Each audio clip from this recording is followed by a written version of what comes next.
Sophie, thank you. Good evening. Welcome to BBC London.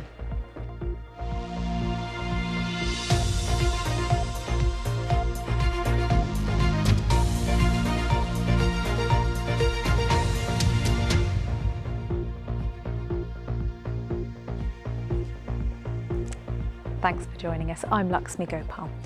Today was a case of delays, cancellations and more misery for rail passengers in and around the capital on day 4 of the train drivers' strikes. Services on 9 train operators in London and the South East were affected by walkouts. Some ran limited services, some ran no trains at all. The union ASLEF says there have been no formal talks for a year and more strikes are possible. Here's our transport correspondent Tom Edwards. St Albans in Hertfordshire, a commuter town with no commuters, although there were still a few turning up unaware of the strike. Did you know about the strikes? No, I knew they were going on, but I didn't know they cancelled the St Albans station. And obviously annoying for you. Well, yeah, I have a train to Paris at 2:30. What are you going to do? Uber, probably. I don't really have a choice. You going to get a taxi? I don't have to do much money for the taxi. I have to pay more than £50. That is a problem for me. It also meant a very slow day on the cab rank. I understand everybody have a right to strike, but I think it's been going on for a long time, and the train drivers are earning enough money, I think. And he's got a big impact on, local shops, taxi trade. What do you think of the rail strikes? What does it do to your business? The business is our very, very bad. We are 100% dependent for rail, our business. Yeah, it's very bad for us. 9 operators were affected today on the last day of this group of rolling strikes. At Waterloo Station, an empty rush hour. I am tired of that. What I can say. I agree with the strikes, to be honest. I think strikes are a good thing. And the unions, they have quite a lot of power. I think that there's been loads of strikes, to be honest. I work in the NHS, so we've, again, striking as well, but there's a certain point when you've just got to stop. I understand that it's annoying, and I get that, but equally I don't think that that's enough of a reason for the general public to undermine the efforts of a union to get something that they deserve. This dispute over pay and conditions started way back in 2022. There have already been 13 one-day strikes by train drivers, and there are probably going to be more. What's your message to frustrated Londoners this morning? Well, I'm a frustrated Londoner, and I'd much rather be talking about cleaner, greener trains. I wouldn't talk about capacity. People behind me don't want to be losing money. They'd much rather be doing their day job, getting people from A to B, and we want to get back to normal running, as we are everywhere else in the country. The government says a 4% pay offer is on the table. The union says that has already been rejected. The railway isn't a happy place. Tom Edwards, BBC London.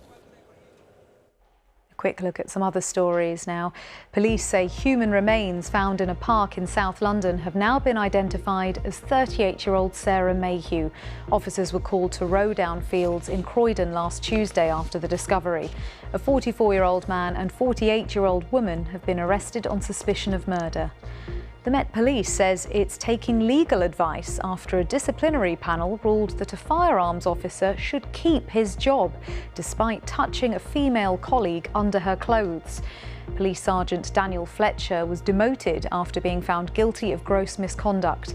The force says it disagrees with the finding and intends to seek a judicial review. Now, history has been made at Buckingham Palace, with French soldiers taking part in the changing of the guard ceremony for the very first time. Meanwhile, 16 Coldstream Guards were in France. It's all to mark the 120th anniversary of the signing of the Entente Cordiale, a series of agreements which ushered in an era of friendship between the UK and France. Here's Sam Harrison. It's not often the French national anthem blares out at Buckingham Palace. But today it marked a military parade, the like of which we've never seen before. French boots on the ground to mark the 120th anniversary of the Entente Cordiale. An alliance between Britain and France struck in 1904. Thousands lined the streets today to watch history unfold as French troops took part in the iconic changing of the guard for the very first time. A moment centuries in the making.